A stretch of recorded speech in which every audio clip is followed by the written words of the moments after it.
Hello, Spooklings. I'm Jason, And I'm Kathy. and we're the hosts of the weekly podcast, All Hallows Eve Podcast. We are a husband and wife duo with a passion for anything spooky, macabre, and true crime, sprinkled with our own twist of comedy. We explore topics such as the history of Halloween, the Butcher of Plainfield, Hocus Pocus 2, urban legends, superstitions, and more. So come join us as we go down the rabbit hole that is All Hallows Eve Podcast. Listen and follow us at allhallowsevepodcast.com or your favorite podcast provider. Stay spooky, my friends. Hi, everyone. This is JJ, the co-founder of Good Pods. If you haven't heard of it yet, Good Pods is like Goodreads or Instagram, but for podcasts. It's new, it's social, it's different, and it's growing really fast. There are more than 2 million podcasts, and we know that it is impossible to figure out what to listen to. On Good Pods, you follow your friends and podcasters to see what they like. That is the #1 way to discover new shows and episodes. You can find Good Pods on the web or download the app. Happy listening.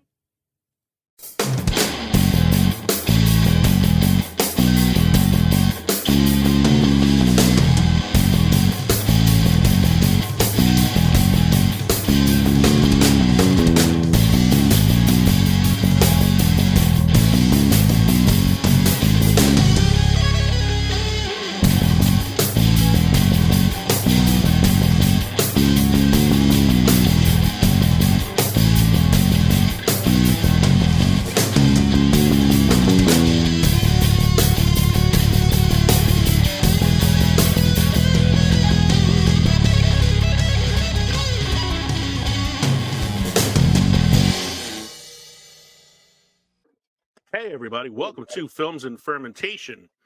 That's right. We are Films and Fermentation, a movie and alcohol podcast. I'm Leo. I'm Kevin. I'm Mike. We are just three friends who like to talk shit about movies while getting shit-faced. In this episode 128, we're grabbing a hold of our cinema shovels and getting to work. It's time to fill in those plot holes.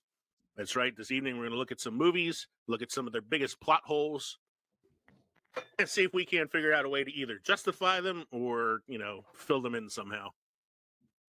Don't forget to drop us an email at filmsandfermentation@gmail.com or visit linktree.com/filmsandfermentation to find all of our social media and podcast links. Become part of the Films and Fermentation family by going to Patreon to support the show or dropping by teespring.com to buy some of our merchandise. Mike, I believe, is sporting a little bit of the merchandise this evening. So, yeah, we got our Films and Fermentation t-shirts. There's plenty of other things on the Teespring site, so go check it out. What are we drinking this evening? Alcohol. Sounds good. I'm going to go last because, I just took a trip. So, Kevin's got on the shirt I bought him that says craft beer enthusiast. Mm-hmm. Yep. Yeah. I am wearing... I'll go first then. Yeah, go first, Mike. Go ahead. Because I'm just drinking... my last Johnny Smash original American cider house ale that I got when I was up in Massachusetts. The one you guys really liked. Nice. I like that one. What do you got going on, Kev? I am drinking something that was brought over to our house over the summer, and I never had the ability to drink it. It's from our friend Tim. It is mead, gentlemen. Ooh. Oh, I'm drinking mead. I have some mead here. This is from Armageddon Brewing, which is around the corner from Flying Fish here in New Jersey. This is the NYX. It is mead made with coffee. Coffee mead. Born of chaos, mother of sleep, death, and the fates. NYX sure has a lot on her plate. It's no wonder she is night incarnate with all the late hours she works, keeping TARDIS and her family in order. Thankfully for us mortals, we have coffee to allow us to work through the night. While NYX graces us with her presence, our mead is best enjoyed in the embrace of night. This is 13% alcohol by volume and contains sulfites, so you're going to be drunk with a headache. I believe her name is Nyx, NYX. That's what I said, NYX, Nyx. Nyx, who is the goddess of the night. Yes, Greek goddess. So that all sounds good. I recently took a trip to the Finger Lakes. You know, my usual biannual trip to get all my shit and Yeah. get all my Were they restock. right where you left them? They were right where I left them, all spread out and waving at me. So I went and tried a couple new breweries while I was I've up seen there. a couple adult films that way. Oh shit! And I didn't find too many of the breweries great that I tried out while I was out there this weekend. But at my old faithful, my favorite brewery up there, they did not disappoint me. At the Warhorse Brewery on Lake Seneca, I have a nice sampler that I'm going to be bringing for you gentlemen on Saturday, with some new flavors that they had this year that were very, very good. So I had those choices. I had the choice of drinking some of the things that I brought home from Warhorse. Sorry, I'm enjoying watching watching Kevin him try to open his mead. open his mead. Oh, should have saved that for the glip.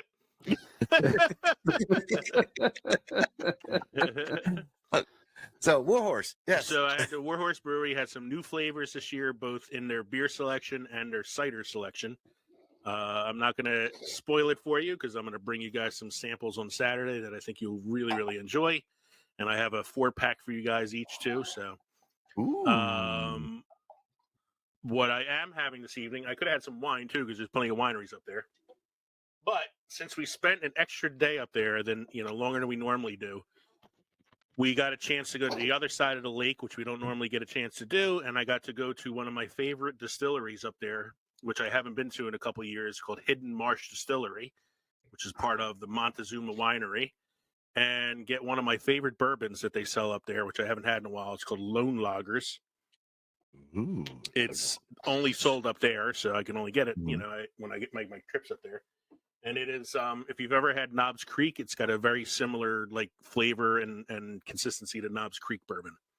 Nice. And so I'm drinking my mason jar of bourbon and a little bit of ginger ale for color. Oh, righty. Nice. I was excited to have that bourbon again. All right. Mike, anything special happened this week? This week in film history. Sad news from this last week in film history. French star Matthew Perry passed away on October 28th of an apparent drowning. He was 54. He died on my birthday. Mm. So yeah, What an asshole. Yeah. Just kidding. we were sitting in the hotel room that night in the Finger Lakes, and it came on the TV, and I was like, "Holy shit!" And at the time, they obviously didn't know what happened, but it's come out, the last few days that he was in his hot tub. His assistant came to the house after running some errands for him and all, and found him under the water in the hot tub. Mm-hmm. So now it's a matter of waiting for autopsy and tox reports to come back. Toxicology, yeah. To see if something else might have been going on, because Mm-hmm. you don't usually drown under the hot tub. Reflexes Sober. usually kick in. Yeah. So, Mm-hmm. and also we have another unfortunate passing as well. Night Court star Richard Mole passed away on October 26th. He was 80 years old. Yeah, Richard Mole, best known as Bull on Night Court. I watched Also the voice of Harvey Dent and Two-Face. And Two-Face in the Batman cartoons from the 90s. I watched the reboot of Night Court with Melissa Rauch from Big Bang Theory. I tried it. It was okay. The best episode was the final episode of the season, but it's you had to get to the final episode for the best episode. But I bring it up because the only original star from Night Court on it is John Larroquette.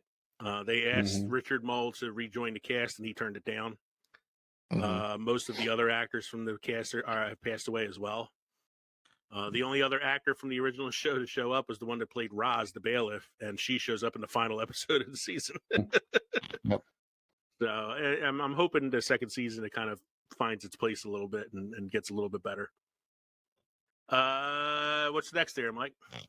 In 1967, Cool Hand Luke, starring Paul Newman, George Kennedy, and Smother Martin, is released. Strother Martin. Oh, Strother. Sorry.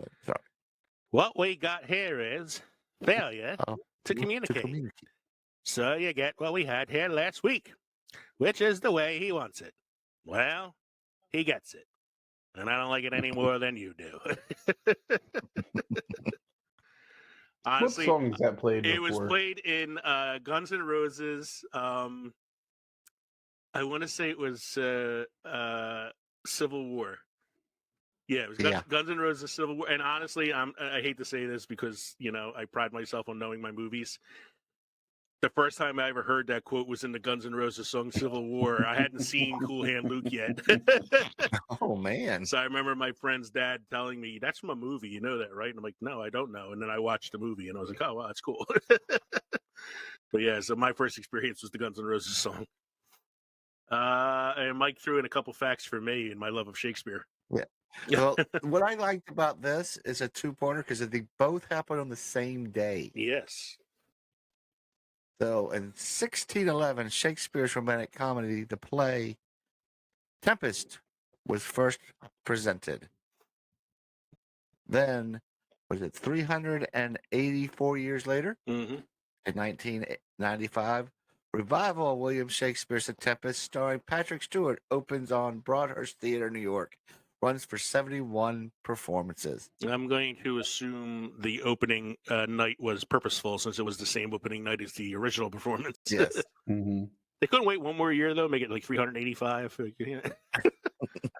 Something about Nah, Patrick Stewart would have been too old then. Not really. If he's starring in The Tempest, it means he's playing the main character, Prospero, which is an older character to begin with. So, yeah, I thought that was cool because, I am a big Shakespeare nerd. So, Mike, do you have any must-try beer or craft destinations for us this evening? I have a craft destination from West Virginia. Bridge Brew Works, named the best brewery in the Mountain State by RateBeer.com. Bridge Brew Works was started in 2010 by Ken Lynch and Nathan Harold and Adam Harold. Their annual rotation of about 20 brews includes their first flagship and bestseller Long Point Lager, but seasonals and special pop-ups at the tap room on a regular basis. Okay. So before we get to our synopsis according to Glip, I have some notes from the last program. So our last episode, episode 126, was last week, right? Yeah, 126. No, 127. I'm sorry. 127 was the Monster Squad episode. Which guys, it was a fun episode to listen to, man. It was so fucking out of this world. Like the amount of depth and analysis we put into that film was more than the writer did for making it was more than that. Yeah, it was more than that film was warranted. But I wanted to just mention a few things because on TikTok, which we have joined recently, I have noticed a trend where our videos have been getting a little more and more popular with each week. So our brief clip from the Monster Squad episode that I posted, which was us. Which clip was it? It was us arguing or laughing. Oh no, it was me yelling about the 13 minutes that weren't included in the film. That the clip, one that the monster's plot in it. Yeah, that clip is our second most watched TikTok clip of all of all of them now, with 4,094 watches. It's a pretty good number. We may need to go back to the first season and get my clip about going off on X-Men. Yeah. That clip may go so viral you never know. Yeah, well, it's like previously to that, our most viral clip was Mike's mishandling of Jedi chlamydia. That received 2,848 views. That's the third on the list.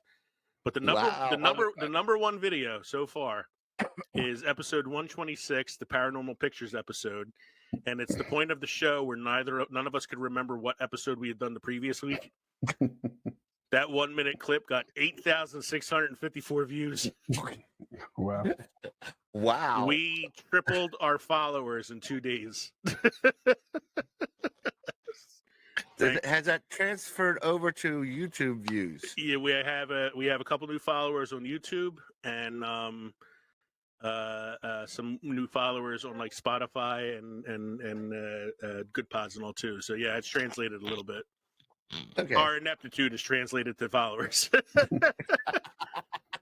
But I also wanted to bring up that there are two. If you enjoyed our last episode and you actually do like Monster Squad or you want to learn more about it, there is a really good documentary, and it's actually better than the movie itself, about the making of the film called Wolfman Has Nards.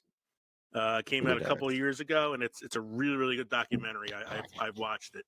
There's also a YouTube video about the history of the Monster Squad, and particularly its relationship to the history of the Universal monsters. It's a 12-minute clip on YouTube. It's really, really good. I sent you guys a link to it if you want to check it out. Mike, I have some facts about the director of the Monster Squad, Fred Decker, that I came across that I wanted to point out to you because I thought you might appreciate this. So anyway, I have to apologize to All Hallows Eve. I put their promo in after the main segment last week, and for some reason I got cut in half. I don't know how that happened, but only like the last 20 seconds of their promo played. So I contacted Jason. So I apologized, and I told him that their promo is going to go in the beginning of this episode this week in full, as a way to make it up to him. But I wanted to apologize for the promo cutoff. It was I didn't notice it in the edit and didn't realize it till the episode was already published, and at that point it was like kind of too late to do anything about it. So, and then my last note from last show. This is for Kevin. I have to bring up this article because this article is about AI and its use in films. And it's the opinion of an actor, a well-established actor in Hollywood named Nicolas Cage, and his thoughts on AI in cinema. So I wanted to see how you felt about his thoughts, Kev. Nicolas Cage says, AI is a nightmare to me. It's inhumane. You can't get more inhumane than artificial intelligence. I would be very unhappy if people were taking my art and appropriating it.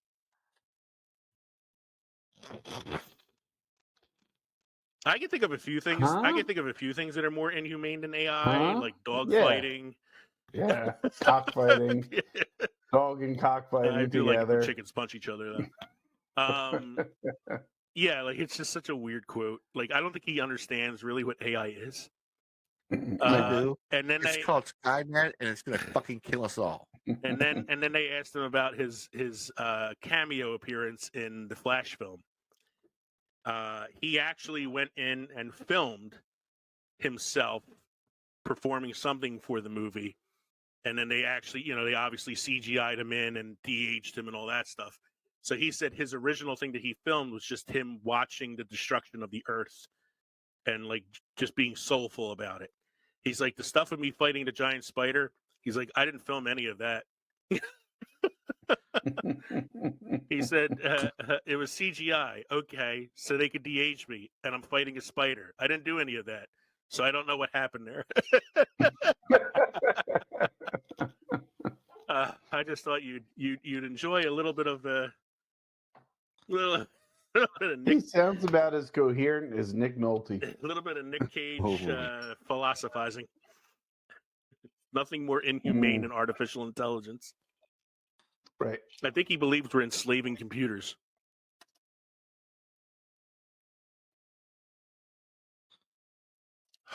All right, that brings us to, hopefully, an uninterrupted synopsis according to Glip. You want to pop the cork on your meat again?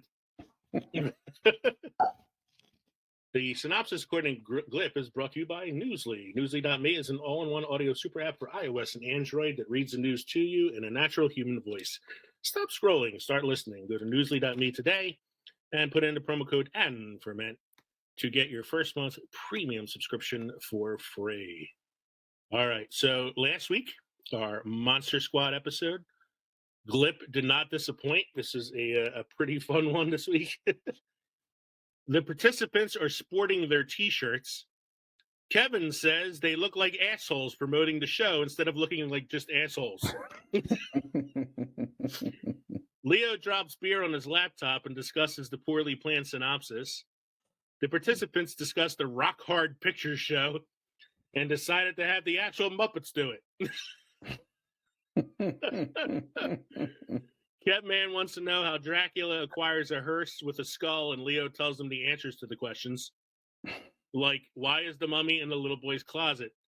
Mike said the monsters are always in the closet.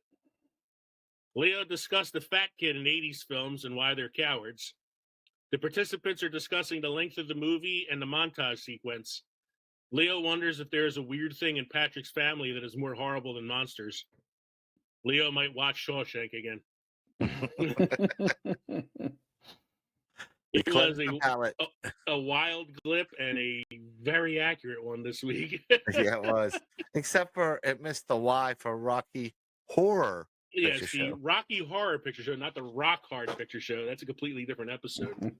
That's Films and Fermentation at night.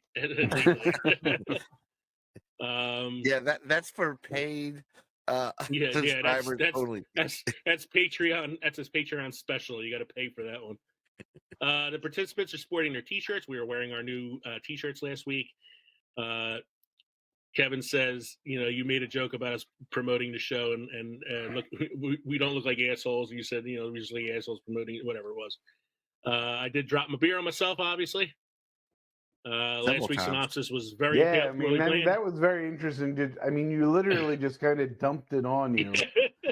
I was trying to read it like this, and then I kept turning my head as I was reading it. Fucking gravity. Yeah, we did talk a lot about how Dracula had a car in the movie. I had all these questions that we looked at. We were making a joke about the mummy being in the boy's closet for some reason. Why are fat kids always the cowards in these 80 movies? I had a lot to say about the length of the film. The weird thing in Patrick's family that's more horrible than monsters was a joke I made about how he was trying very desperately to get the picture of his naked sister from Frankenstein. Yes. And then, I said I will have to watch Shawshank. I actually did not watch Shawshank again, though. What I did to cleanse my palate was when we got back from vacation. Katie and I spent a day watching Halloween films, and so we watched Hocus Pocus and Young Frankenstein, and I watched the new Haunted Mansion. What did you think? And I thought it was, in comparison to the original one, a much better film. Yes. Mm-hmm. Again, it had plot holes. Of course. Wasn't always great, but I thought it was way more enjoyable than the original one. I actually laughed at a few things, which I don't know if I did at the first with the original one. I thought the lead actor was really good, Lakeith Stanfield. Mm-hmm. The little boy was pretty entertaining. That was Jared Leto as the friggin' ghost. Yes, the Hatbox ghost. Danny DeVito was hilarious. Danny DeVito was really good. I felt like what's her face? Rosario Dawson was a little underused. I feel like she didn't have as much to do in the film. Owen Wilson was good in it, though. He was pretty good. I like how Owen Wilson, built outside of his box. His range just grew. Wow, I'm a priest. Wow, no, I'm not a priest. I'm a con man. Wow. Wow. We'll just, we'll shake it up a little. We'll have fun. And then you're a good kid. We like you. After Katie, went to sleep and I was able to watch films that I like to watch, I watched Zodiac, which I haven't watched in a long time. It's a great fucking movie, man. And then last night I watched The Omen. Ooh. I have not seen that in forever. This is for you, Damien. It's all for you. All for you. The 1976 original with Gregory Peck. It's an awesome film. So, we watched. I cleansed we watched E.T. on Halloween night. We watched The Crow Tradition on Mischief night. And we watched Arsenic and Old Lace. Arsenic and Old Lace, right? Mm-hmm. Yeah, we know. Yeah. That would be a fun film to recast, I think. Mm-hmm. I did a good job. You did a great job, man. I was watching that, and I was like, I got this. That was a solid recasting. I don't even know if we could come up with a better one ourselves. That was a really good recasting. Mm-hmm. It was. Anyway, we can post Kevin's recast of Arsenic and Old Lace on Twitter later if anybody wants to see it. We're going to take a short break while we hear some promos from some of our podcast friends. I promise I won't cut any of these promos off this time around. But we'll be back after. This podcast is hosted by Buzzsprout. Podcasting isn't hard when you have the right partners. The team at Buzzsprout is passionate about helping you succeed. Join over 100,000 podcasters already using Buzzsprout to get their message to the world. If you want an upgrade, Buzzsprout has tons of guides to help you find exactly what you need. We use Buzzsprout and it's a game changer for us. An all-new analytics system helps us track who's listening to our show and where they're listening to it. If you'd like to use Buzzsprout as well, follow the link in our show notes to buzzsprout.com. And while you're there, let them know that Films and Fermentation sent you.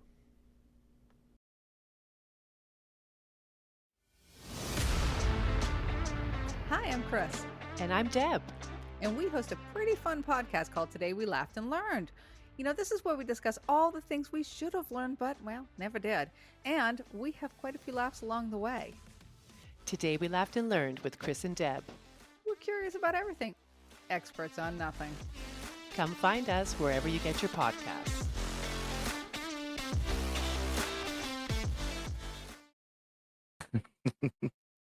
All right, we are back from our short break. Hopefully, I got all those commercials in their entirety. We're going on to our main segment now, which is all about plot holes in cinema. We're going to look at some movies here. There are a lot of movies out there that have some major plot holes in them. So instead of trying to get through all of them, which is a daunting task, we are going to look at just a few. We picked out 12 films that the three of us have all seen that we all enjoy. I'm going to name the film. My esteemed colleagues are going to try to guess what the main plot hole is in those films. That's us. And then we're going to try our best to fill them in, see if we could figure out a way to fix those plot holes. So number one on my list is Shrek. Well, the first one, I think we've already talked about the plot hole, is where the fuck Donkey came from. I had a good running theory with that one. But, Yeah, I think we talked about it, but yeah. I don't know if that's a plot hole so much as it is like just a flaw in like character development. Like, why is there a talking donkey? But I like the theory that it's one of the boys from Pleasure Island and Pinocchio. But Well, that, everybody else came from some fairy tale, and you know exactly where they came from. Well, it's a fairy tale land. I mean, who said it had to be like a fairy tale that actually existed? I mean, Fiona and Shrek are not real fairy tales. They were made up for a movie. Mm-hmm. But that, my friends, is not the main plot hole. Okay. Let me. Are you alluding to the fact that we never find out why? I want to call him Prince Humperdinck. It's not Humperdinck. It's Farquaad. Farquaad is expanding into the swamp, which forces Shrek to go and address the whole situation. And that's when he's given his quest. Well, he wasn't expanding into the swamp. He was expanding. He was getting. He was expanding his kingdom and pushing out the fairy tale creatures. Right. And they were moving into Shrek's swamp because there was nowhere else to go. Right, but it's never addressed why Farquaad is doing this. Because he's a fucking asshole. Because that's what you do. You expand your kingdom. That's what kingdoms do. We're not playing Risk here. This is not the plot hole either. How can I put this delicately? The plot hole has something to do with holes. How did Donkey get into the... Exactly. So the plot hole I'm talking about is, how does Donkey and Dragon have babies? The same way they all do in Fairy Book Land with a stork. That's what I say. When a mama dragon and a daddy donkey love each other, the stork brings babies. Yeah, but I mean, either Donkey is really well hung. Well, it was played by Eddie Murphy. I mean, well, there is the old saying, hung like a donkey. Yeah. Yeah, but she was a pretty big dragon. I don't know, man. I mean, maybe she was really small. So either she was. This is getting so wrong, and it's only the first. Yeah, we should just move on. Either really tight for a dragon, or it's like throwing a hot dog down a hallway. Either way, it it doesn't make sense to me. Are you trying to say donkey was like a gerbil? I'm just saying. I don't know how the biology works there. Yeah. I think we should move on. Yeah. So what you're saying is this hole can't be filled. Not by me. I know which clip I'm using for TikTok this week. All right. Second one on my list. As much as it hurts me to put this here, and as much as I realize it is sort of a plot hole, I have to mention it. The Shawshank Redemption. What, gentlemen, do you believe is the major plot hole in this film? Major plot. I mean, I know it's a perfect movie, but, you know. It actually is kind of obvious once you hear it. Is it that it's a non-segregated prison No. for the time? No. I don't know if that was that much of an issue back in the, you know, in terms of as far as like prisons go. I don't know. Well, let's talk about a literal hole again. Oh God! Oh, the one he dug out. Nobody heard him. Nobody heard him. Well, that's part of it, or the fact that he was able to dig a hole over the course of 19 years with a tiny hammer. But that is not the plot hole that I discovered for this. Andy Dufresne knew he had to escape from prison and find his way out of Shawshank. That's not the plot hole. When the escape tunnel was discovered by Warden Norton, we are treated to a Scorsese-esque reveal, watching through the hole as the poster over it is removed. So what's the issue then? How did Andy crawl through the opening and reattach the poster from the inside? If it was secure enough, he just had to lift it so that he could sneak through. I mean, that was my initial thinking was he maybe only lifted one corner up and crawled in, and maybe one corner was still like kind of loose. Yeah, you know, just kind of let it drape there. Does it still have enough tautness for the warden to be able to throw a little rock through it? Maybe. But yeah, like I don't want to call this a plot hole because I love this movie so much. But it is, yeah. But it is kind of a plot hole. But I think in my head, if I had to fill this hole in, it's that he was able to just lift the poster up enough to get into the crawlway without having to take it off the wall completely.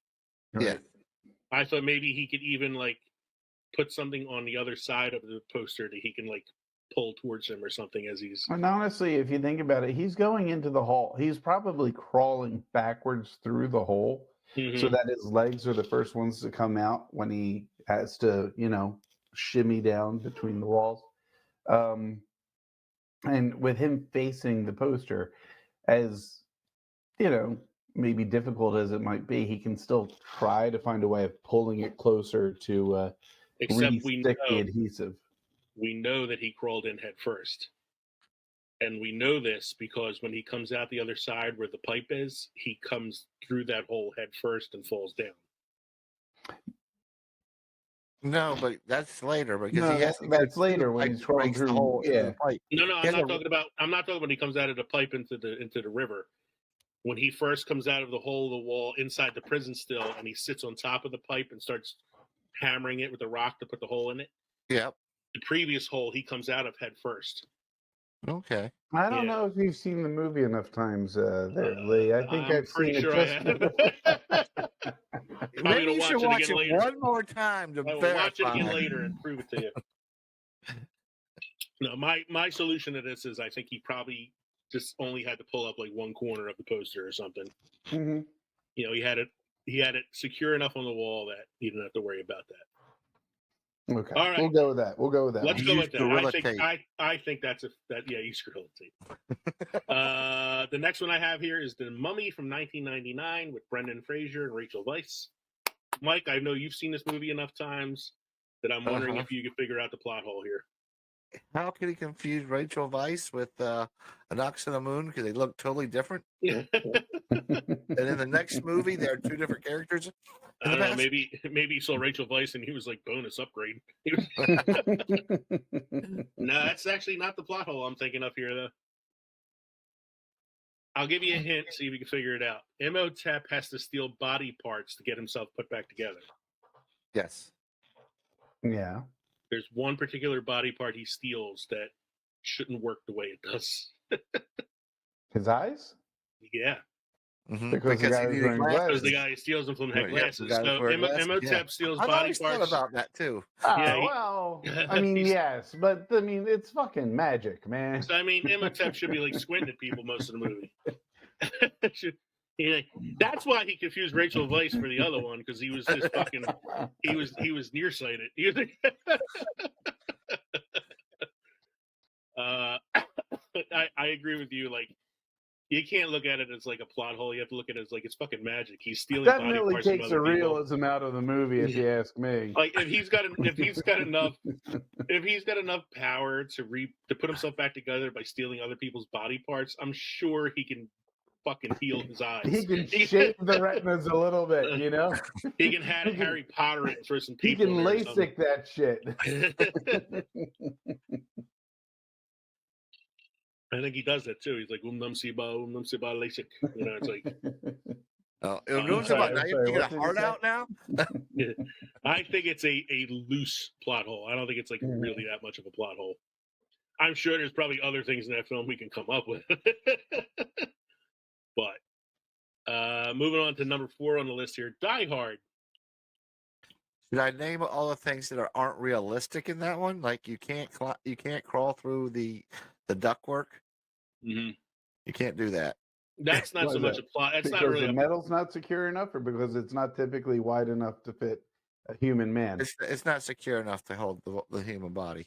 Yeah, it's not hanging in the ceiling. It's aluminum, isn't it? It's not even. It's like aluminum, steel yeah. It's aluminum. Aluminum. But that's not so much a plot hole as it is just like a logistical thing. Like it's an action movie, so you kind of forgive it a little bit for So that. you mean the sprinkler? You mean like this when you set off one sprinkler head, not all of them go off? Yeah, not all of them go off. Like that's all like action movie tropish shit.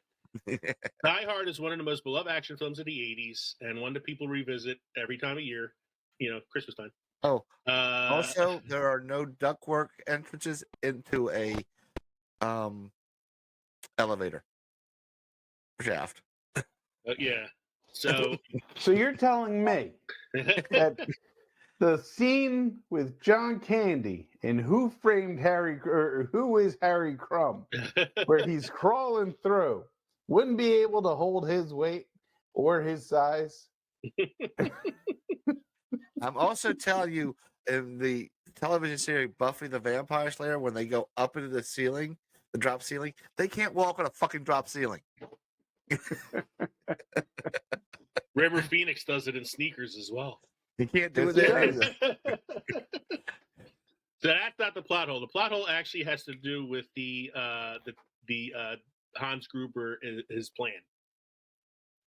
So I will read you the plot hole here. So it's the logistics of the terrorist plot. From the very start, we are led to believe the takeover of Nakatomi Plaza is a hostage crisis, but the actual plan of the bad guys is to cut off the power in the building in order to open the vault and steal the bonds. Mm-hmm. The criminals seem unfazed after the FBI are made aware of their presence and decide to cut off the power grid in the building, enabling them to carry out their plot. One little problem, though. Hans Gruber and his henchmen didn't make this hit unprepared. It's clearly stated that they have access to explosives. Why not make a planned heist with a limited timestamp when they take out the power in the building themselves? They wouldn't even need to create the hostage crisis to begin with, and it would have been an easier operation to start with. Basically, the plot hole is like their whole plan revolves around the involvement of the police and the FBI and cutting off the power grid. And right. They could have just blown shit up themselves. They had the explosives. Yeah. They had fucking air-to-ground missile launchers. Like they had military power in their possession. Like, but it wouldn't be as exciting. Again, I hate to shit on it too much because I love this fucking movie, but I always think of it myself too. Like, I think Hans Gruber is a very intelligent villain, but it's almost like he overthought the plot a little bit. I'm not going to fill the holes in on that because that movie does a good job of just blowing everything out of the holes anyway. Literally.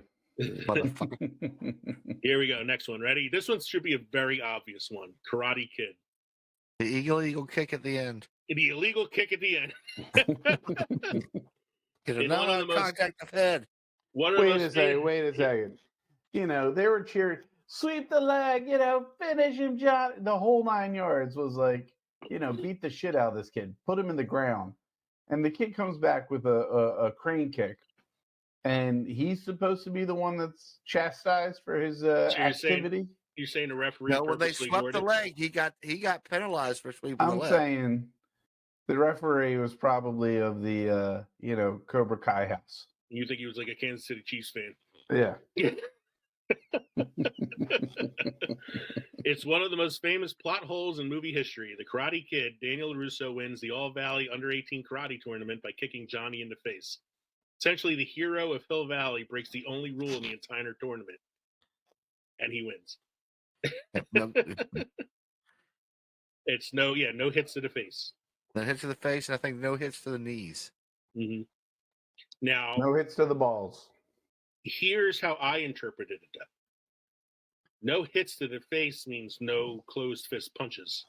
He kicked him in the face. That's true. And this is actually the predecessor to MMA. Yeah. This is what led to MMA. And yeah, you can kick people in the balls and it don't matter. It's like, well, if you're going to let him win with a move like that, then we're just going to have to form a different kind of... put a cage around you and just get ultra violent about it. Mm-hmm. Mike, do you agree with that? It's not a hit to the face, it's a kick. It don't matter. See, I think it was... I don't know if they say hit or they say strike. I gotta go back and watch to see what they say. I'm considering no contact. No contact to the face? I think it's no contact with the face, knee, or groin. Because I was looking at it as a matter of semantics, like he said hit, not kick. Yeah, I think he said contact. I think they said no contact. Head, groin, or knee area. Head, shoulders, knees, and toes. Toes. That's right. So I have to go back and watch that. And Johnny should have won. Mm-hmm. Yeah, they talk about it in the Cobra Kai TV series too. It's one of the reasons he's like down and out in his luck in the first season is because he can't get over the fact that he lost to an illegal move. It's like a major plot point of season 1 of Cobra Kai. Yeah, this is an unfillable hole, I think. Yes. So there's a myriad of excuses for it. And it says it here in my notes. It's referenced in Cobra Kai on Netflix. It's the whole reason Johnny gets this series in the first place. All right, Back to the Future. This is another really good one. Another one I think is a pretty popular plot hole too from the film. Back to the Future. What do you think it is? There's a few, but this is probably the most pressing one. The fact that the Lorraine and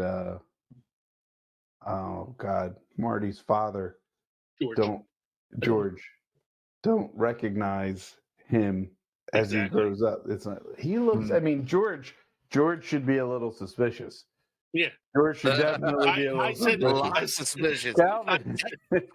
Calvin Klein. I said the same thing to Katie the other night. I was like, how come George is how come our third kid looks a lot like that Calvin Klein kid that we were friends with in high school? I feel like she was sneaking off and meeting him on the side. I was gonna say, like, how do you not know that your third kid resembles the guy that got you together in high school, or that Lorraine was trying to fuck for 2/3 of the film?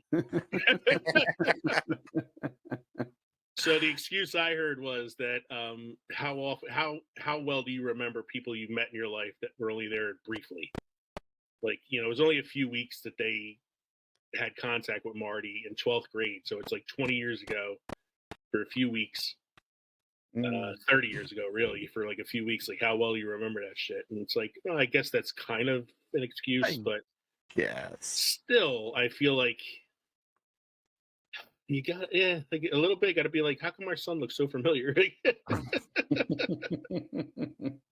The other plot hole that I thought of was like, how does a 16-year-old kid become friends with an 80-year-old man scientist in the first place? That's true. How do you get a DeLorean? How come he never ages?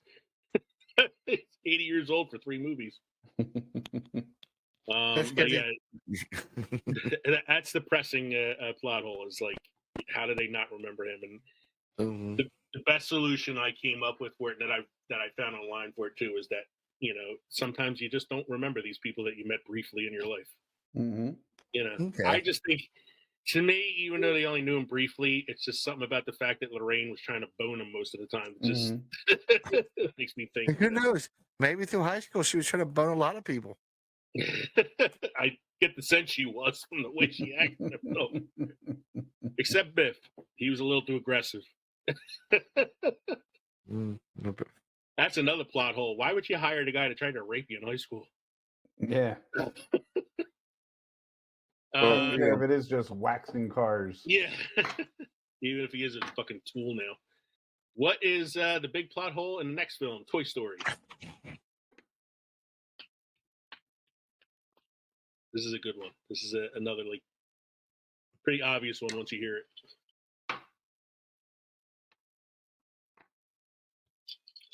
You up? Go ahead. One question that has baffled fans of Toy Story since 1995 is, why does Buzz Lightyear freeze up when Andy walks into the room in Toy Story? Buzz doesn't think he's a toy, so why does he behave like the other toys? I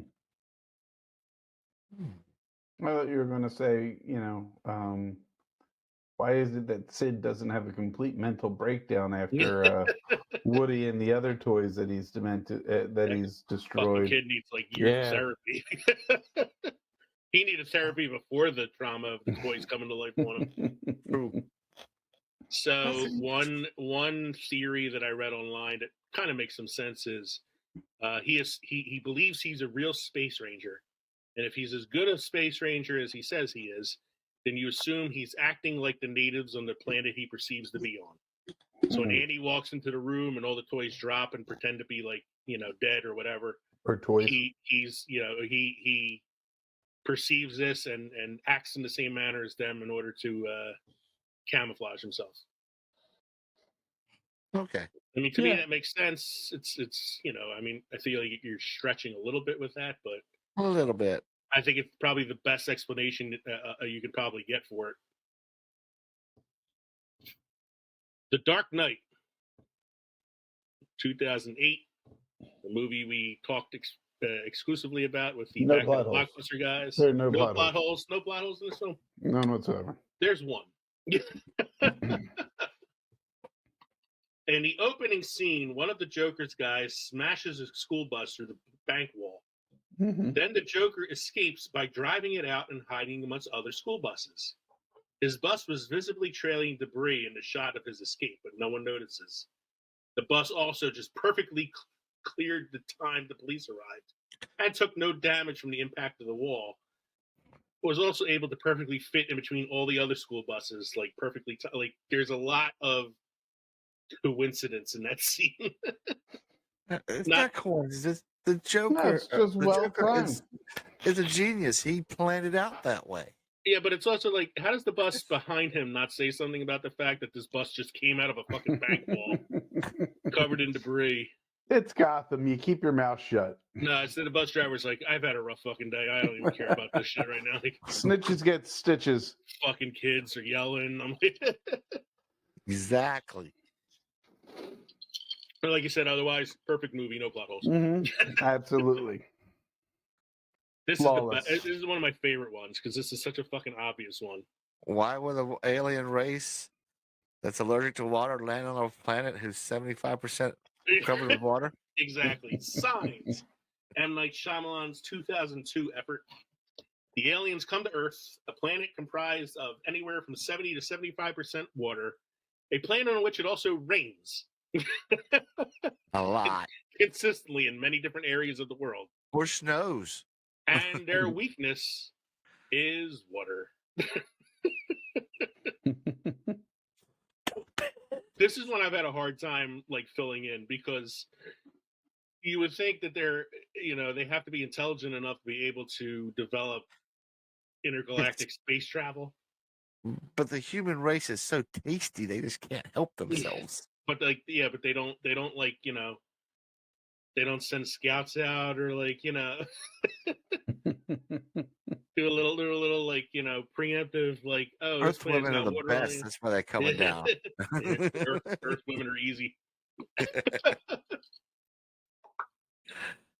I mean, you got Mars sitting right there. You got all these planets that don't have water on them. Like, you could just, Yeah, I mean, I enjoyed the movie when it first came out. It had some really good jump scares in it and stuff. It was very atmospheric, very creepy. The more I watch it, the more like flaws and plot holes I find in it. And that's probably the most glaring one. You guys gotta understand, there's not a lot of planets with good real estate and have enough people that you could easily take over. Yeah. I mean, humans are morons. They're a cakewalk, okay? If we can just avoid that water shit, we'll be in business. Next one I have here is The Incredibles, 2004. Never seen it. So when the superheroes were outlawed, what happened to all the supervillains?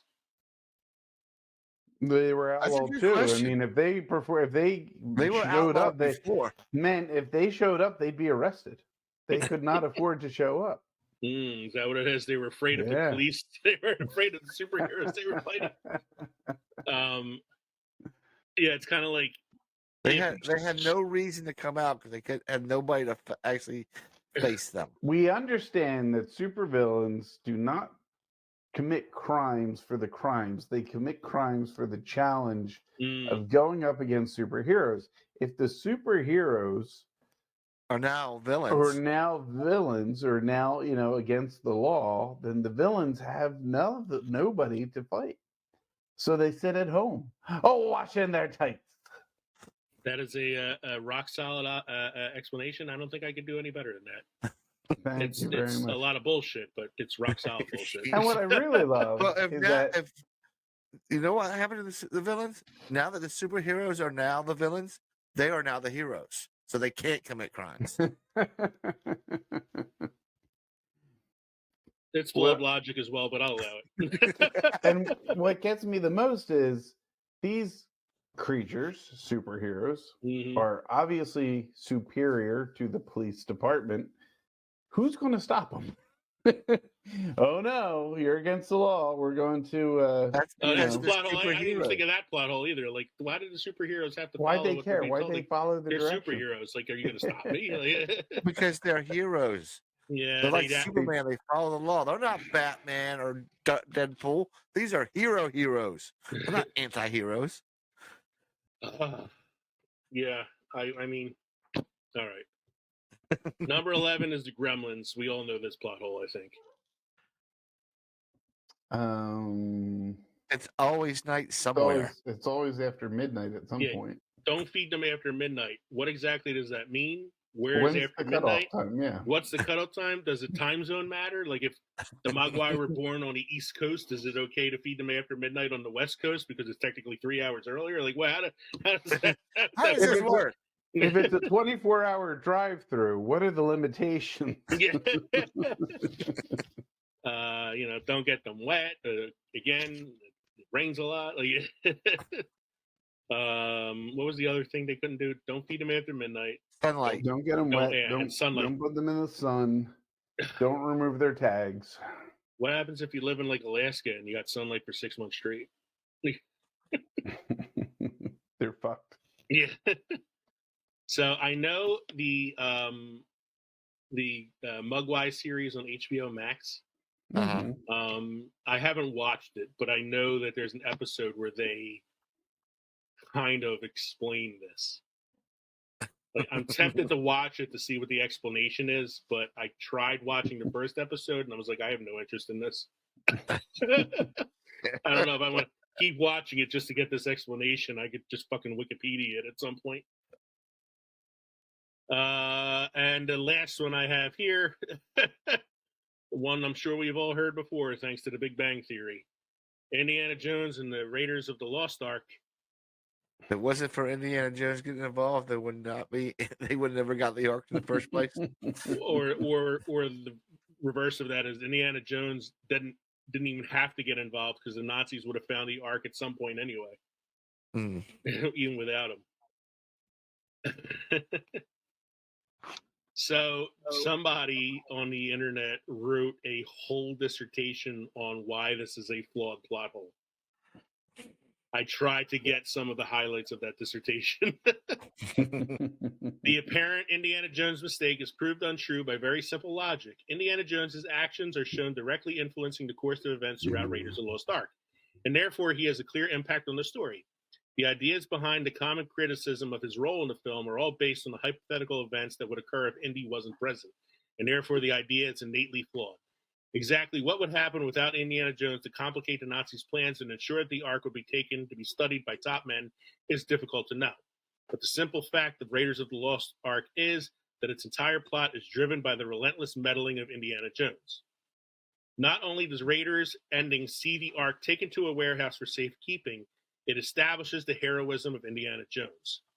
The start of the movie sees him recovering an artifact from a Peruvian temple, only to have it stolen from him by Belloc.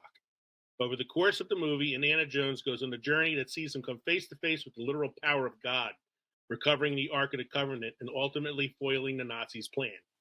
His journey over the course of the film is one that sees him learn to properly respect the power of artifacts he's chasing, allowing Indiana Jones to survive when the Ark kills the Nazis who open it. As Indy knew not to look at the Ark once it was opened, he was spared its wrath. This proves that Indiana Jones learned something over the course of the film, and his survival also ensured that the Ark was taken to a secure location instead of falling into the hands of the Nazis. Not only does this disprove the commonly touted criticism of the film, but it also disproves another oft-held misconception about Indiana Jones' status as protagonist with no apparent character arc.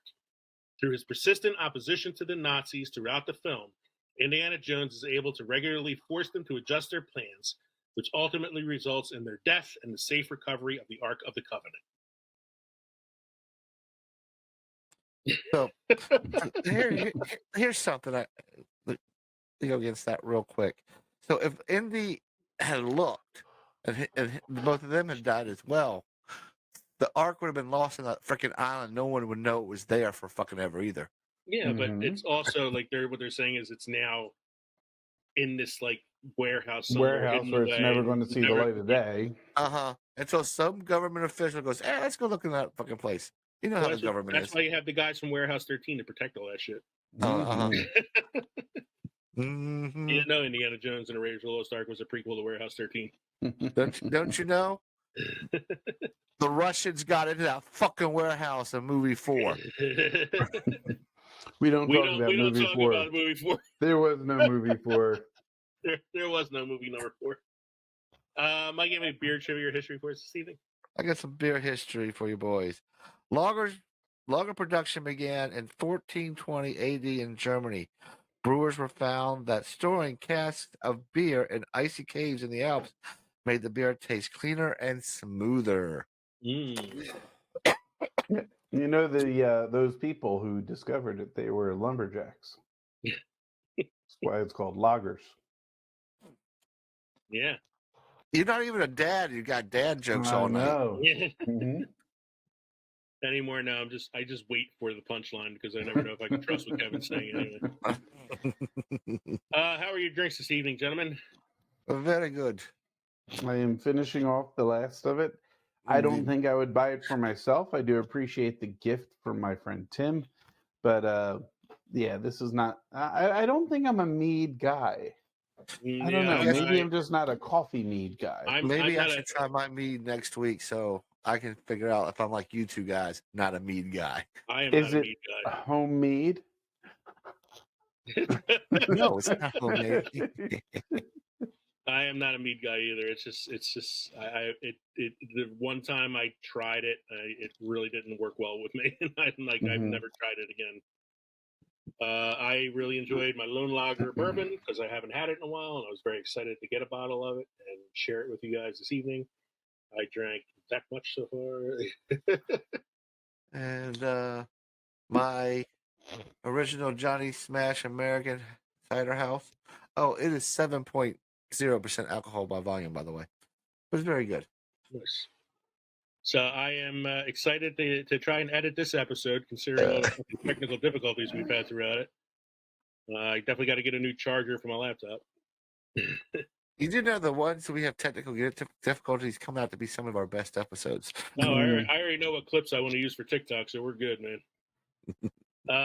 So thank you for joining us tonight. Thank you for joining us tonight for episode 128, Filling in the Plot Holes. We hope you enjoyed this episode as much as we enjoyed recording it for you. Make sure you visit us at filmsandfermentation@gmail.com if you'd like to drop us a line, or go to linktree.com/filmsandfermentation. Find all of our social media podcast links. Support us on Patreon or by buying our merchandise at teespring.com. Become part of the Films and Fermentation family. Don't forget to stop by at the crossroads between pickled and fermented next time around for episode 129. We're going to be recording this episode the week of Veterans Day, so we're going to do a little military-themed episode. For episode 129, we're going to look at some of the best movie drill sergeants. We're going to talk about some of our favorite quotes from those movie drill sergeants, because it's usually all about the quotes for those characters. And we're going to pick out which ones we think are the best quote from each of our movie drill sergeants. You mean like there's only two things that come from Texas? Beers and queers, and I don't see no horns. I don't see no horns on you, boy. Or my favorite drill sergeant. One of my favorite drill sergeants that I'm definitely going to include on this is Christopher Walken in Biloxi Blues. So we'll have some fun with this one next week. Mm-hmm. So thanks again for joining us tonight. I'm Leah. I'm Kevin. I'm Mike. Thank you, everybody. Cheers. Cheers.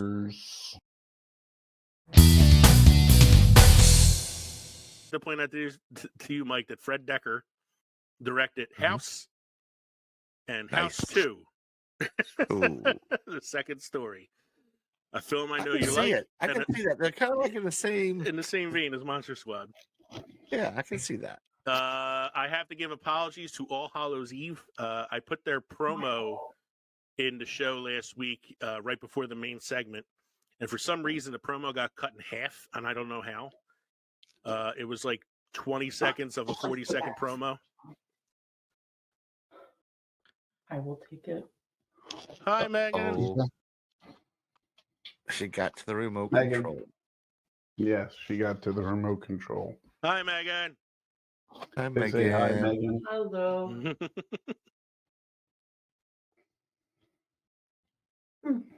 Mead. It's honey. It's mead. It's mead. Not for me. It's fermented honey. Not for you. It's fermented honey. I don't know if you can swap them out, honey. Okay. Crisis averted. Kev, before I get back to this, Katie said you have to do the devil horns right now.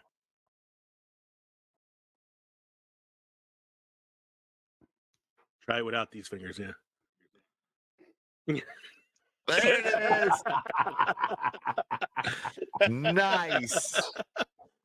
So you're now a rock star. Very cool. Yes, Kevin. My DNA test came back and I'm apparently 50% vampire. I'm so ashamed I can't even look at myself in the mirror. Oh, it was a dad joke. He goes, I had my DNA test done and it came back 50% vampire. I'm so ashamed I can't even look at myself in the mirror. I'm going to use that as the lead-in for this episode. I guess the other 50% is the werewolf in you, right? Yeah. The Yeti. It's the Sasquatch. The skeleton didn't want to go to school because his heart wasn't in it. No, Katie wanted me to mention it while we were driving up through the Finger Lakes. There were a lot of like Sasquatch memorabilia and stuff all over the place. And I almost bought him one, but it wouldn't fit in the trunk. It was a life-size silhouette, like metal silhouette cutout of a Sasquatch walking across the lawn. You could have strapped him to the top of the car. Yeah. I would have put him in on the passenger side. He'd be in the passenger side of my best friend's ride. Yeah. Put him on the passenger side, he said. No, it's a metal thing. You have to lay flat. And if we put it on the roof and then it came loose, we're talking about some massacre on the highway. Talking about Harry and the Hendersons. Man dies because flying Yeti flies through the window. Man dies when flying Sasquatch flies through window.